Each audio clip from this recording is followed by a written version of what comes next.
Сегодня в День Героев Отечества ক্যান্সারের টিকা আবিষ্কার করে বাজিমাত করে ফেলেছে রাশিয়া।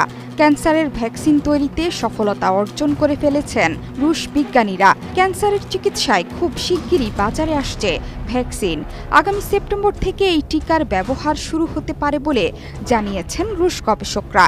দেশটির বার্তা সংস্থা তাসের খবরে বলা হয়েছে, রাশিয়ার গবেষকদের নিরন্তর প্রচেষ্টার ফসল এই ক্যান্সারের টিকা। রাশিয়ার গামালেয়া রিসার্চ ইনস্টিটিউটের পরিচালক আলেকজান্ডার গিন্ডসবার্গ জানিয়েছেন, সেপ্টেম্বরে মিলতে পারে সংস্থাটির তৈরি ক্যান্সারের টিকা। রুশ বার্তা সংস্থা নভস্তিকে দেয়া এক সাক্ষাৎকারে তিনি বলেন, চিকিৎসা ক্ষেত্রে এই টিকার ব্যবহার সংক্রান্ত অনুমোদনের জন্য আমরা ইতোমধ্যে স্বাস্থ্য মন্ত্রণালয়ে আবেদন করেছি। আগামী আগস্টের শেষ নাগাদ সম্ভবত 250-টিরও বেশি ডিজাইন অপশন নিয়ে ওয়ালটন স্মার্ট ফ্রিজ, বোঝে আপনার প্রয়োজন। অনুমোদন দেয়া হতে পারে বলে আমরা আভাস পেয়েছি। মন্ত্রণালয় অনুমোদন দিলে আগামী সেপ্টেম্বরে এই টিকার ব্যবহার শুরু করা সম্ভব হবে। বিস্ময় জাগানিয়া এই তথ্য দিয়ে তিনি বলেন, যাদের ইতোমধ্যে ক্যান্সার ধরা পড়েছে তাদেরকে এই টিকা দেয়া যাবে। টিকার মূল ওষুধ মানবদেহে প্রবেশের পর সেটি অল্প সময়ের মধ্যেই রোগ প্রতিরোধ ব্যবস্থাকে বিশেষভাবে প্রশিক্ষিত করে তোলে। এই প্রশিক্ষিত প্রতিরোধী শক্তি ক্ষতিকর ক্যান্সারের কোষগুলোকে প্রথমে শনাক্ত এবং পরে ধ্বংস করে দেয়।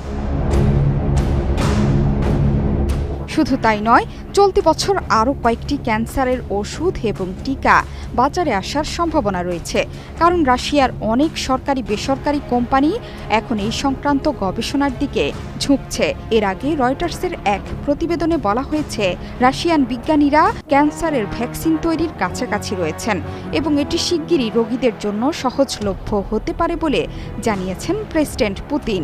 প্রেসিডেন্ট আরও বলেছেন, আমরা নতুন প্রজন্মের ক্যান্সার ভ্যাকসিন এবং ইমিউনোমডুলেটরি ওষুধ তৈরির খুব কাছাকাছি চলে এসেছি।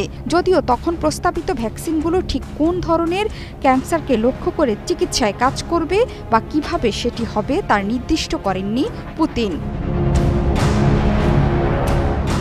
রয়টার্স বলছে, রাশিয়া ছাড়াও বিশ্বের অনেক দেশ ও কোম্পানি ক্যান্সারের ভ্যাকসিন নিয়ে কাজ করছে। গত বছর যুক্তরাজ্য সরকার ব্যক্তিগত ক্যান্সার চিকিৎসা প্রদান করতে ক্লিনিক্যাল ট্রায়াল চালু করার জন্য জার্মান ভিত্তিক বায়োএনটেকের সঙ্গে একটি চুক্তি স্বাক্ষর করেছে। দেশটি এই কাজে 2030 সালের মধ্যে 10,000 রোগীর কাছে পৌঁছানোর লক্ষ্যমাত্রা নির্ধারণ করেছে। এছাড়া ফার্মাসিউটিক্যাল কোম্পানি মডার্না এবং মেরক অ্যান্ড কোম্পানিও একটি পরীক্ষামূলক ক্যান্সারের ভ্যাকসিন তৈরি করছে। জোহরা চৌধুরী সেতু, 71।